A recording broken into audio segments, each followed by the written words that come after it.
Yang terhormat Bapak-bapak, Ibu-ibu, salam Pancasila. Pada hari Senin tanggal 31 Maret tahun 2025, saya akan mengomentari DPR memboikot undang-undang tentang perampasan aset. Dalam pemerintahan Presiden Joko Widodo sekitar tahun 2016, perbuatan korupsi merajalela di tengah-tengah masyarakat yang merugikan keuangan negara atau keuangan masyarakat. Dalam penyelesaian perkaranya hanya dihukum saja, padahal dalam menyita barang bukti berupa uang hasil perbuatan korupsi sulit dilakukan, karena merampas uang hasil korupsi dapat dilakukan setelah putusan hakim yang sudah mempunyai kekuatan hukum yang pasti. Baru dapat merampas uang hasil korupsi disetorkan ke kas negara. Padahal putusan perkara korupsi biasanya baru putus hampir 3 tahun.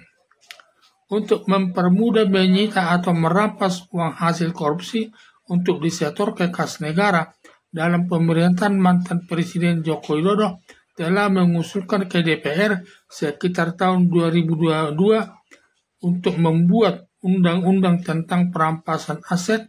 Ternyata Dewan Perwakilan Rakyat belum membuat undang-undang tentang perampasan aset tersebut.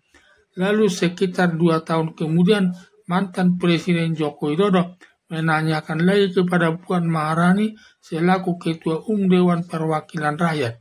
Ternyata Dewan Perwakilan Rakyat belum membuat undang-undang tentang perampasan aset tersebut. Karena bila sudah dibuat DPR undang-undang tentang perampasan aset, mempermudah merampas uang hasil korupsi dirampas untuk negara dan aparat penegak hukum baik jajaran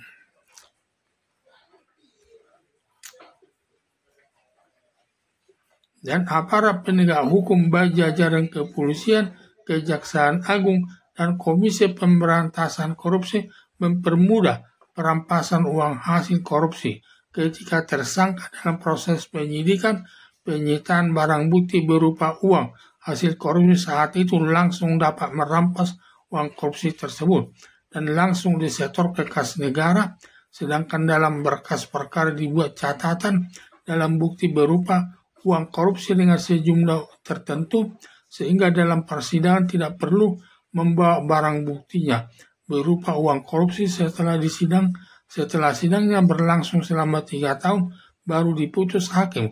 Setelah putusan hakim mempunyai kekuatan hukum yang pasti, maka membuat berita acara perampasan aset berupa uang hasil korupsi cukup dibuat hanya pro forma saja, karena sebelumnya uang hasil korupsi sudah dirampas yang disetor ke kas negara.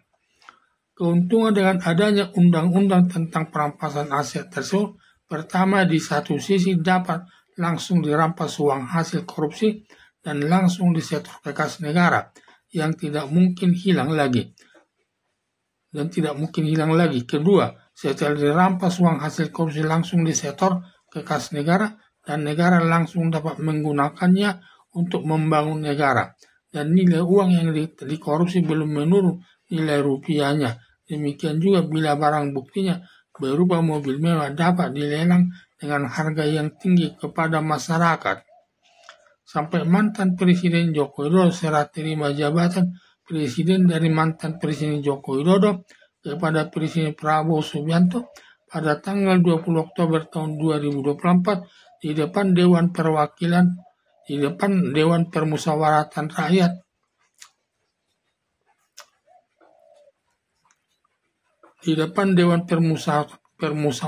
Rakyat bertempat di gedung MPR Senayan Jakarta Pusat.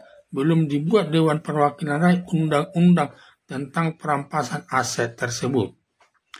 Ada dugaan bila ada undang-undang perampasan aset, yang pertama diterapkan kepada anggota Dewan Perwakilan Rakyat untuk merampas semua harta kekayaannya yang diperoleh dari kasus korupsi yang dilakukan semua lembaga negara, termasuk kader partai politik yang terlibat melakukan korupsi seperti Johnny Gerard Plate, mantan menteri selaku kader Partai Nasdem, melakukan perbuatan korupsi sebesar 8 triliun terkait pembangunan proyek di telekomunikasi. Untuk mengamankan pekerjaan telah memberi uang sebesar 70 miliar rupiah kepada anggota DPR. Ada dugaan turut menikmati hasil korupsi Pertamina sebesar 1000 triliun dan seterusnya. Apalagi ada yang pernah pengamat menyatakan bahwa lembaga Dewan Perwakilan Rakyat terkorupsi dari seluruh lembaga negara. Sebelumnya lembaga terkorupsi di tangan lembaga kepolisian dari seluruh lembaga negara. Lalu disalib sampai sekarang lembaga Dewan Perwakilan Rakyat terkorupsi dari seluruh lembaga negara. Setelah Prabowo Subianto minta kepada 750 anggota Dewan Perwakilan Rakyat agar membuat undang-undang tentang perampasan aset, semua 750 anggota Dewan Perwakilan Rakyat menyetujui pembentukan undang-undang tentang perampasan aset. Sampai Presiden Prabowo Subianto mengancam anggota Dewan Perwakilan Rakyat bila tidak mau membuat undang-undang tentang perampasan aset, semua anggota Dewan Perwakilan Rakyat akan dibubarkan lembaga Dewan Perwakilan Rakyat, bahkan dihukum. Ancaman Presiden Prabowo Subianto sangat keras, sangat serius, karena Presiden Prabowo Subianto di depan menteri, wakil menteri, dan pejabat khusus pembantu presiden dalam pidatonya menyatakan kalau ada aparat negara yang melakukan perbuatan korupsi akan dikejar sampai ke Antartika atau ke ujung dunia dan sangat serius menanganinya karena perbuatan korupsi merupakan perbuatan kejahatan yang luar biasa untuk mengambil uang rakyat. Untuk itu serius dalam menindak perbuatan korupsi. Prabowo Subianto menyatakan bila anggota DPR menolak pembuatan undang-undang tentang perampasan aset akan dihukum. Ada yang menyatakan Puan Maharani selaku Ketua Dewan Perwakilan Rakyat bila tidak mau mengesahkan undang-undang tentang perampasan aset tidak berguna bagi negara Indonesia dan tidak pantas sebagai wakil rakyat yang suaminya sedang terlibat perkara korupsi. Ada anggota DPR melihat buku yang berjudul Paradoks Indonesia yang ditulis Presiden Prabowo Subianto. Dalam buku tersebut, prolegnas tidak ada dicantumkan dalam pembentukan undang-undang tentang perampasan aset. Seakan anggota Dewan Perwakilan Rakyat tidak bersedia membuat undang-undang tentang perampasan aset tersebut, hanya sedang mempelajari judulnya saja. Pertama, undang-undang tentang pemberantasan aset atau undang-undang tentang pemulihan aset. Tentu anggota Dewan Perwakilan Rakyat Komisi 3 hanya alasan untuk tidak membuat undang-undang tentang perampasan aset tersebut. Ternyata Dewan Perwakilan Rakyat DPR memboikot undang-undang tentang perampasan aset. Memboikot undang-undang tentang perampasan aset atau anggota Dewan Perwakilan Rakyat tidak mau membuat undang-undang tentang perampasan aset dengan alasan semua anggota Dewan Perwakilan Rakyat DPR sebanyak 750 orang setuju.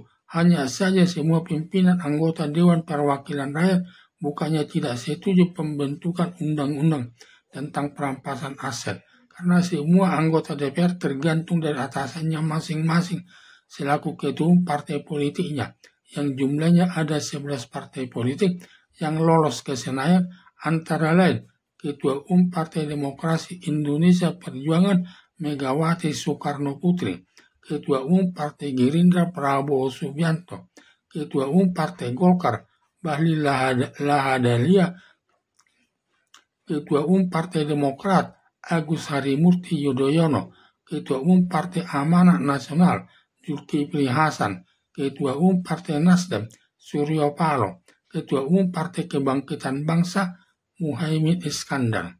Tanpa ada persetujuan pimpinan partai politik tersebut, termasuk Bambang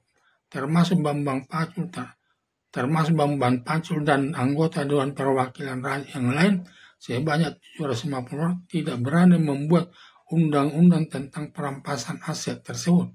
Sama saja tidak menghormati pimpinan partai politiknya masing-masing. Ada dugaan seluruh pimpinan partai politik tersebut tidak setuju membuat undang-undang tentang perampasan aset karena diduga terlibat melakukan perbuatan korupsi dengan jalan.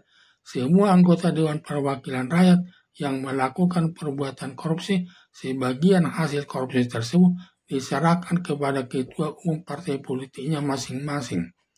Harapan saya atas ancaman atau tekanan Presiden Prabowo Subianto agar semua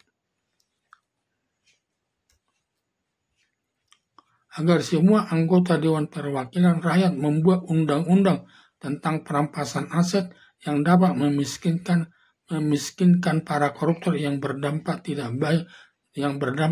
mau lagi melakukan perbuatan korupsi ke depan. Sekian dan terima kasih.